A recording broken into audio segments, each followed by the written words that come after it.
Hello, friends, and welcome back to another round of stories about entitled people. We start today's story with a guy who owns a pickup, and apparently that makes him every stranger's personal moving service.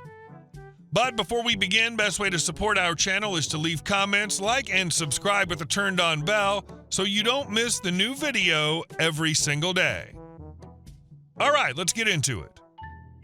2 entitled idiots, 1 long day. Sometimes I really hate the people in the state I was born and raised in. I've got a pickup truck, which apparently makes me everyone's personal moving service. Since the day I bought it, I've been roped into more than a few, "Hey, can you help me move?" situations. Most of the time, I don't mind helping friends or family, but last week took the cake. A friend of a friend's cousin, someone I'd met maybe twice, reached out asking for help moving out of his old apartment and into a new one. The guy who I'll call Paul was physically disabled and walked with a cane. The mutual friend explained that Paul had a bad spine injury from years ago and had finally gotten a Section 8 apartment after being on the wait list forever. They played up the sympathy angle, so I agreed, hesitantly. Paul seemed nice enough at first, but when I told him I'd only help if he paid me for my time and gas, he got offended. Like genuinely shocked that I wouldn't drop everything and work for free for a stranger. I'm not heartless, but I've been burned before, and I could already tell this guy would forget to pay me afterward if I didn't insist on cash up front. After some huffing and puffing, he begrudgingly handed me $100 for 2 trips. He also swore it was only a 20-mile drive each way. It was 35. By the end, I'd driven over 140 miles total, burned through most of the money just on gas, and done 90% of the heavy lifting because Paul couldn't risk his back. Fair enough. But that meant I was hauling boxes and furniture up 3 flights of stairs by myself while he supervised from the bottom. Once everything was unloaded, Paul wanted me, and the friend who introduced us, to stay and help unpack. He even said I owed him because I gouged him for cash. That was the breaking point. I told him point blank that he got a bargain. If he'd hired professional movers, he would have paid triple at least. Then, just to twist the knife, he called me a redneck garbage collector under his breath, thinking I couldn't hear. I turned around, looked him dead in the eye, and told him what I actually do for a living and how much I make. His face went bright red. I said, "Don't worry, Paul, you'll never have to see me again," and walked out while he yelled insults at my back. The feeling was mutual. When I told my real friends what happened, they all said Paul was way out of line. Even the mutual friend who connected us didn't bother apologizing for putting me in that situation. By the time I left, I was starving and furious. I decided to grab a 6-pack of beer, go home, and decompress. I stopped at a gas station, got my beer, and spotted a taco truck nearby. Perfect. I parked close by, ordered a burrito, and sat down to wait. Then, out of nowhere, I saw some guy in a plaid shirt stroll right up to my truck and reach through the open window like it was his. He grabbed my beer, and started walking off like he just bought it himself. I yelled, "Hey, put that back!" The guy froze, then tried to play innocent. "Oh, I was just taking my beer home," he said. "Your beer," I snapped. "That's my truck. I just watched you steal it." He shrugged, muttering, "It's just a 6-pack, man. You can buy another one." That's when I stood up and said, "Yeah, and I could also call the cops, so put it back before I make that call." He tossed the beer back through the window, gave me the finger, and wandered off. Someone nearby told me he was a local homeless guy known for trying to swipe stuff off tables and out of cars, and that he'd been beaten up for it more than once. I locked my doors after that, got my burrito, and ate it quickly before heading home. The beer was still intact, but that burrito? Total regret. It hit my stomach like revenge from the taco gods. 2 entitled idiots in one day. A freeloading Paul and a beer thief? I guess that's just life where I live. But at least next time someone asks to borrow my truck, I'll have a very easy answer ready. No. That entire day sounds like a test from the universe to see how much crap one person can take before snapping. You tried to do the right thing, helped a stranger, kept your cool, and got burned twice. Paul's the kind of guy who mistakes generosity for obligation. "Oh, you're helping me? Great. I own your soul now." The fact that he called you a redneck garbage collector after paying pennies for backbreaking work says everything. If karma's real, his next move is getting stuck in an apartment with stairs forever. And And our second story. I want sauce. What kind of sauce? How dare you? In my grocery store bakery, we sell individual slices of cheesecake. Some slices have a topping. There are a couple different flavors. If we sell out of a flavor, we can take a plain slice and top it for you. A woman comes in one night, picks up a plain slice, and asks me to put sauce on it. I ask what kind of sauce she means. This highly offends her, and she yells at me for not knowing that she wants cherry sauce. I keep up the customer service face and say, sure, no problem. By the time I go in the fridge, get the bucket of cherry topping, and grab a spoon, she's gone to get the front-end manager, M hereafter. While I waited for her to return, I opened the bucket and stuck the spoon in. Looking back, the fact that she knew exactly who to go to and didn't waste any time probably meant this wasn't her first rodeo. M is not the nicest person. She's not mean, but certainly not friendly or warm. She tells me that I should have known what sauce meant cherry and announces to the customer that she'll take care of her. M takes the cheesecake and loads it up with cherries from the bucket I had prepped. She gives it to the customer and tells her that it'll be no charge. M and I go into the back of my department to have a talk where she tells me what the customer claimed I said.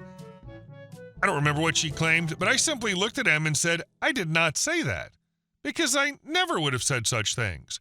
M chews me out a little more and takes the customer up front to shower her with more freebies. The next day, I relayed my story to my department manager. She sided with me. Because what does sauce by itself mean? Chocolate? Caramel? Tomato?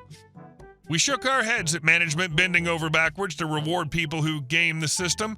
Unhappy customer? Don't think. Just give them free stuff. Honestly, it's wild that some people treat customer service workers like punching bags. You asked a reasonable question, but apparently you were supposed to be psychic and a mind reader fluent in Karenese. If sauce equals cherry, what's next? Someone asks for cream and you're supposed to know they meant whipped, not sour? I swear half of retail is just surviving other people's egos. And our last story. The millionaire who wouldn't pay his bills got buried in his own driveway. So this story isn't about me. It's about the guy who used to own my parents' property before they bought it. Let's call him Greg. Greg was one of those self-proclaimed enlightened millionaires, you know the type, constantly talking about positive energy, manifesting wealth, and living above material concerns, all while refusing to pay people who actually worked for him.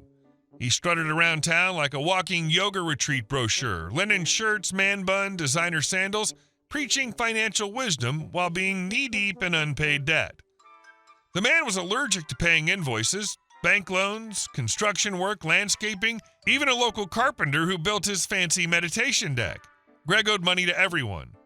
He always had some excuse. The bank froze my account. My accountant messed up. Or the classic, I'll have the funds released next week, brother. Just trust the process. Enter the earth-moving company. These guys were pros. The ones you call when you need major dirt work, grading, or gravel delivered. Greg had hired them to level the driveway, expand the parking area, and haul in crushed stone. It was a big job, and they did it perfectly. But once it came time to pay the $12,000 bill, Greg's inner peace suddenly got real quiet. He ghosted them. Calls went unanswered, emails ignored. Every time they managed to reach him, he had a new spiritual excuse. Money is an illusion, he said once. I'm waiting for the universe to return my energy tenfold. Yeah, the universe was about to return something. All right. After 6 months of this nonsense, the earth-moving crew decided they'd had enough of Guru Greg and his cosmic excuses. So one morning, they fired up their trucks and drove out to his fancy property. We're talking a massive gated estate with a circular driveway and a meditation garden out front. Greg wasn't home, but his housekeeper was. She watched in horror as 2 dump trucks backed up right to the gate and unloaded tons of dirt and gravel directly onto his pristine driveway. I'm not exaggerating. They buried the entire entrance. No one could drive in or out. By the time they finished, the dirt mound was taller than a person. Then they left a bright orange invoice taped to the top, fluttering like a flag of petty victory. Greg came home later that afternoon in his sleek white Lexus, probably humming along to some mindfulness podcast, until he saw what looked like a small mountain blocking his driveway. He slammed on the brakes so hard his chakra alignment probably snapped in half. He tried calling the company immediately, but they didn't pick up. Instead, he got their voicemail, which said, and I quote, "Payment is required before we remove the obstruction." Here's where it gets even better. The company called every other earth-moving service in the county and told them what Greg had done, how he refused to pay, how he'd stiffed multiple contractors before. The owner basically blacklisted him on the spot. If he calls you, the owner told his buddies, don't touch the job. He's bad news. So even if Greg wanted to hire someone else to dig him out, no one would touch the job. For 3 days, Greg was completely trapped. Couldn't drive in, couldn't drive out. He had to park his precious Lexus at the end of the street and hike through a pile of dirt every time he wanted to get to his house. By day 4, Greg finally broke down and paid the full balance, every cent he owed, plus an extra fee for inconvenience.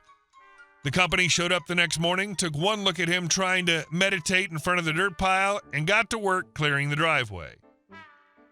When the job was done, one of the workers handed him a receipt and said, "Guess the universe finally paid us back, huh?" Then they drove off laughing. Word spread fast. After that stunt, no contractor in town would touch Greg's property unless he paid up front. The man's reputation tanked, and not long after, he ended up selling the property at a loss. That's when my parents bought it. The neighbors told them the story like it was a local legend. The day the millionaire got buried in his own driveway. Greg found out the hard way that you can't manifest your way out of paying bills. Dude was out here talking about abundance while stiffing everyone he owed. The earth-moving guys were basically karma with heavy machinery. The best part, they turned his own driveway into a financial lesson he could literally climb over. Honestly, that pile of dirt had more integrity than Greg did. Hey guys, thank you all for watching the video. I'll see you in the next one.